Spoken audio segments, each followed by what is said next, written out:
और गौर से सुनो, घर के अंदर जहां गैर मर्दों का आवागमन नहीं है, औरतें जो चाहे पहन सकती हैं, उनको कोई रुकावट नहीं है। लेकिन घर से बाहर अगर जाएंगी, घर से बाहर जब निकलेंगी, तो औरतें घर से बाहर निकलते वक्त चूड़ियां भी पहनने की इजाजत नहीं है, चूड़ियां भी नहीं पहन सकती। हर बजने वाली चीज मना है, कोई भी बजने वाली चीज औरत पहनकर नहीं जा सकती।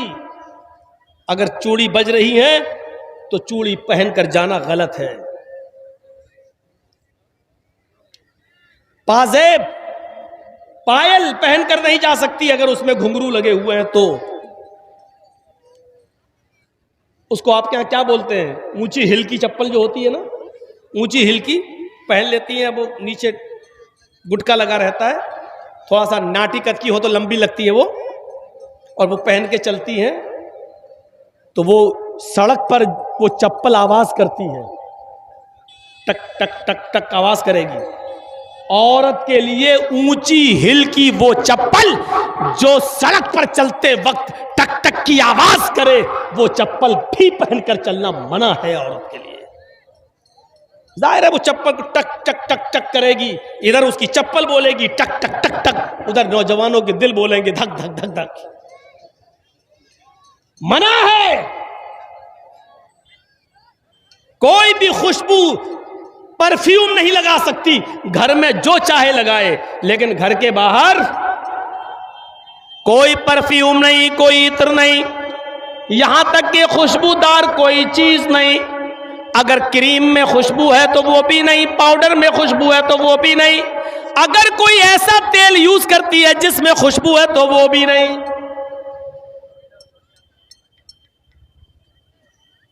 फरमाया कोई औरत, और सुन लो, कोई औरत खुशबू लगाकर, इत्र लगाकर, मेकअप करके घर से बाहर निकलती है, जब तक वो घर ना आ जाए जानिया लिखी जाती है। सुन रहे हैं? जो औरत मेकअप करके, जो औरत खुशबू लगाकर, जो औरत क्रीम पाउडर मेकअप सवर कर जब घर से बाहर निकलती है, तो उस पर अल्लाह की, फरिश्तों की लानत बरसती रहती है, और जब तक वो घर के बाहर रहती है जानिया और बदचलन लिखी जाती है। अब वो बाजार से या मेकअप करके गई और बाहर से घूमकर जब वो अपने घर पे आ जाए तो उस वक्त तक वो नमाज नहीं पढ़ सकती है। नोट करिए, उस वक्त तक वो नमाज नहीं पढ़ सकती है जब तक कि वो ऐसे गुस्ल न कर ले, ऐसे नहा न ले जैसे शौहर से बीवी मिलने के बाद, हम बिस्तर होने के बाद जब बीवी गुस्ल करती है और नहाकर पाक होती है, जब तक ये औरत उस तरीके पर गुस्ल न कर ले तब तक वो न नमाज पढ़ सकती है, न रोजा रख सकती है। अब बताइए हम इस्लाम के इस मिशन में कितने घुल चुके हैं। बताइए इस्लाम का, हमारा और हमारी बेटियों का इस्लाम कैसा है? क्या पानी और रंग की तरह है? क्या हमारी लड़कियां, हमारी बीवियां क्या इस इस्लाम के मिजाज में पूरी की पूरी दाखिल हैं? कौन सी लड़की है जो लिपस्टिक लगा के नहीं आई है? जरा देखो तो। अब आप कहोगे मौलाना कह रहे देखो तो, जुमले बहुत जल्दी पकड़ते हो। अब देखने का मतलब ये थोड़ी है कि नकाब हटा हटा के देखेंगे, और देखो का मतलब ये भी है कि आप देखो ना देखो, लेकिन जब निकाब ही नहीं है तो अपने आप दिख जाएगा। आजकल निगाहें नीची करके कौन चल रहा है? निगाहें नीची करके अगर चलेंगे तो टक्कर और होगी। अच्छा, आप ईमानदारी के साथ बताइए, जलसा हो रहा है ना, औरतों की आवाज आ रही कि नहीं आ रही? देख रहे हैं? हम थोड़ी देर चुप हो जाएं तो लेडीज की आवाज यहां आ रही है। सिस्टम सही नहीं है। इन औरतों का इंतजाम इतनी दूर करना चाहिए कि इनकी आवाज मर्दों तक नहीं आए। अपने मर्दों तक की तो सुन नहीं रही हैं, आज मौलवियों की सुनेंगी? निकाल दो ये जहन से। एक मौलाना साहब ने खुतबा किया तकरीर में जुमे में, तो जुमे का नमाज पढ़ के बेचारा आदमी अपने घर गया और अपनी बीवी को गोद में उठा के डांस करने लगा, गोद में उठा के। तो बीवी ने पूछा, वाह आज तो कमाल कर दिया, जुमा पढ़ के घर में आए, गोद में उठा लिया, आज बड़ा रोमांस कर रहे हो, बड़ा प्यार कर रहे हो। क्या मौलाना साहब ने मोहब्बत पे खुतबा दिया है क्या, रोमांस पे खुतबा दिया है क्या? तो आदमी ने कहा, नहीं, मोहब्बत और रोमांस पे खुतबा नहीं दिया।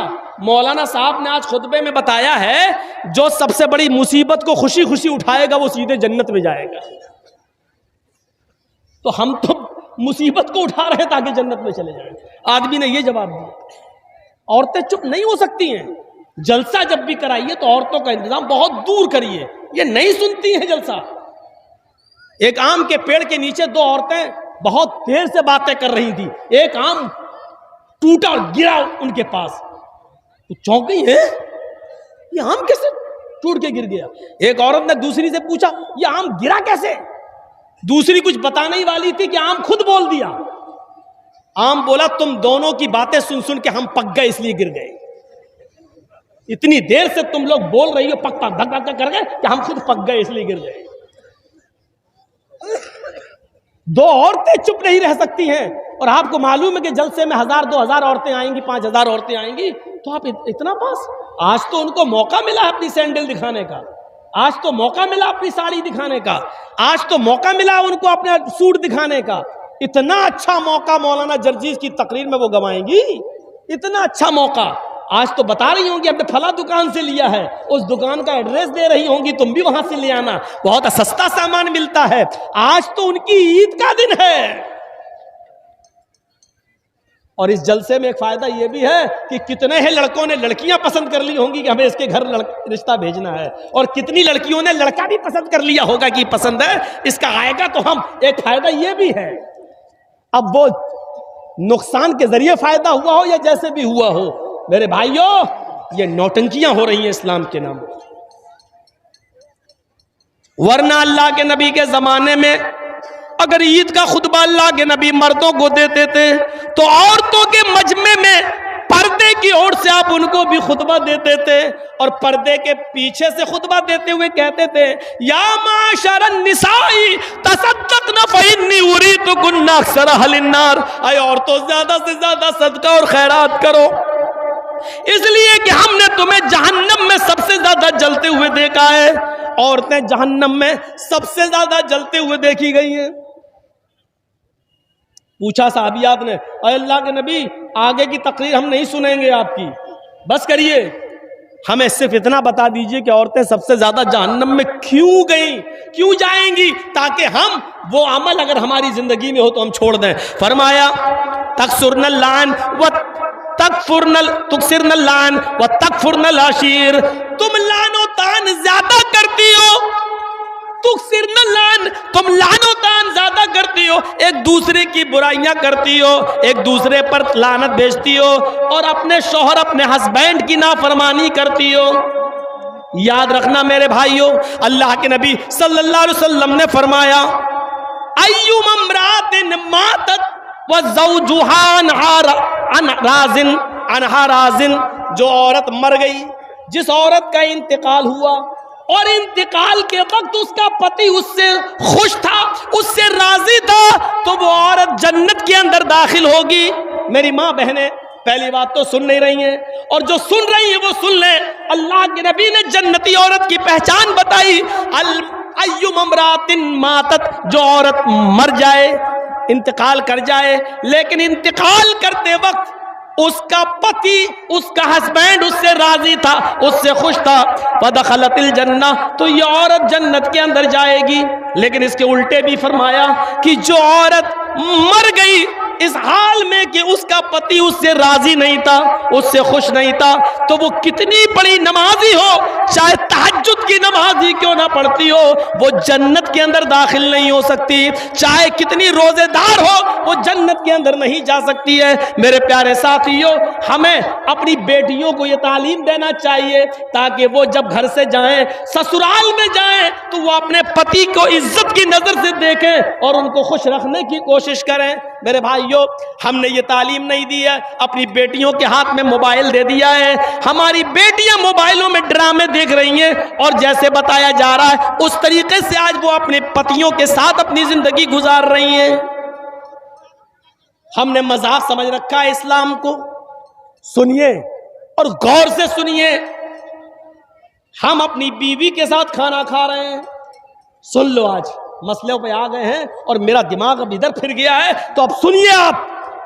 हम अपनी बीवी के साथ, एक मिसाल है, आप भी सुनिए, हम अपनी बीवी के साथ खाना खा रहे हैं और खाना खाते ही के दौरान हमारी बीवी की बहन, साली, बीवी की बहन घर में आ जाती है और मेरी बीवी अपनी बहन को कह रही है, आओ आओ तुम भी खाना खा लो, आओ आओ कोई बात नहीं आओ।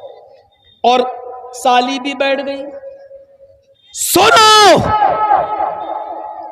कलेजा है तो सुनो, दिल और गुर्दे हैं तो सुनो। इस्लाम पानी और रंग की तरह, अगर हम इस्लाम को अपने अंदर बसाना चाहते हैं तो सुनो, बीवी की मौजूदगी में भी, बीवी की मौजूदगी में भी, बीवी के सामने भी हम अपनी साली के साथ बैठकर खाना नहीं खा सकते हैं।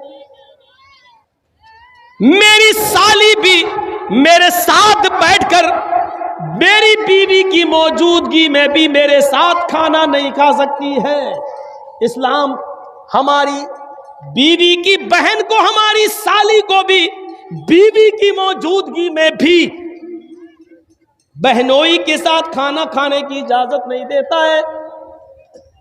अपनी सालियों को स्कूल पहुंचाने वालों, अपने गांव से किशनगंज और सिलीगुड़ी तक ले जाने वालों, अपनी बाइक पर बिठा के घुमाने वालों, कान के पर्दे खोलकर सुन लो, तुम्हारी साली का बाप यानी तुम्हारा ससुर भी अगर तुम्हें इजाजत दे रहा हो और बीवी भी कह रही हो जाओ मेरी बहन को स्कूल छोड़ाओ, जाओ मेरी बहन को हॉस्पिटल लेकर उसको डॉक्टर के पास उसका इलाज कराओ, सिलीगुड़ी ले जाओ, बीवी की परमिशन के बावजूद, बाप की ससुर की इजाजत के बावजूद बहनोई के लिए जायज नहीं है कि वो अपनी साली को अकेले तन्हे तना अपनी बाइक या 4 व्हीलर पर सिलीगुड़ी ले जाए, किशनगंज ले जाए।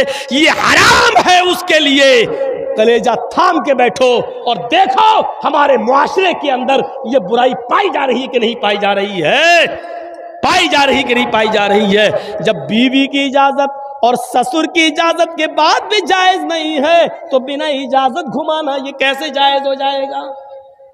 बहुत आसान है कह लेना कि साली आदि घर वाली है, तेरे बाप का फतवा होगा ये, तेरे बाप का सिस्टम होगा ये, तेरी बहन भी किसी की साली होगी, वो भी उसकी आदि घर वाली होगी। उसको इस नजरिए से देखने की कोशिश करो। इस्लाम के अंदर साली को भी बहनोई से पर्दा करना पड़ेगा, इसलिए कि बीवी के इंतकाल के बाद या बीवी की तलाक के बाद साली के साथ निकाह जायज हो जाता है और जिसके साथ निकाह जायज हो उससे पर्दा जरूरी है। जहां यह मसला साली के साथ है वहीं यह मसला भाभी के ऊपर भी लागू होता है। सुन लो, हमारी भाभी अपने शौहर के साथ खाना खा रही है या जर्जीज साहब खाना खा रहे हैं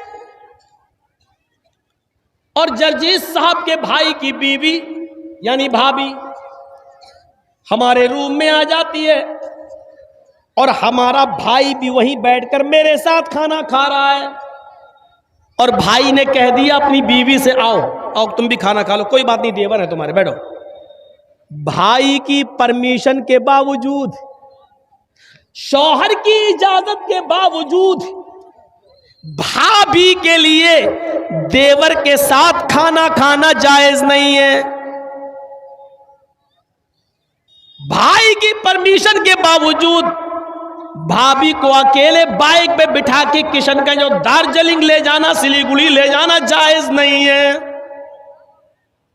दलील ये, अराइतल हम्वा या रसूल अल्लाह, एक औरत ने सवाल किया, अरे अल्लाह के नबी क्या मैं देवर से भी पर्दा करूं? देवर हमारे घर में रहता है, जॉइंट फैमिली है, आना जाना लगा रहता है, क्या मैं देवर से भी पर्दा करूं? तो अल्लाह के नबी ने फरमाया, हाँ, मोहल्ले के दूसरे लोगों से कभी कभी बेपर्दगी हो जाए चलेगा, मोहल्ले के दूसरे लोगों के सामने कभी चेहरा खुल जाए चलेगा, अलहमुल मौत, लेकिन देवर से हर हाल में पर्दा करना है, क्योंकि देवर तो मौत है भाभी के लिए। ये जबान हमारी नहीं है, हमारी जबान जरूर है, लेकिन अल्फाज मोहम्मदुर रसूलुल्लाह के, हदीस जनाब मोहम्मदुर रसूलुल्लाह सल्लल्लाहु अलैहि वसल्लम की है, अलहमुल मौत, देवर भाभी के लिए मौत है। अब अंदाजा लगाओ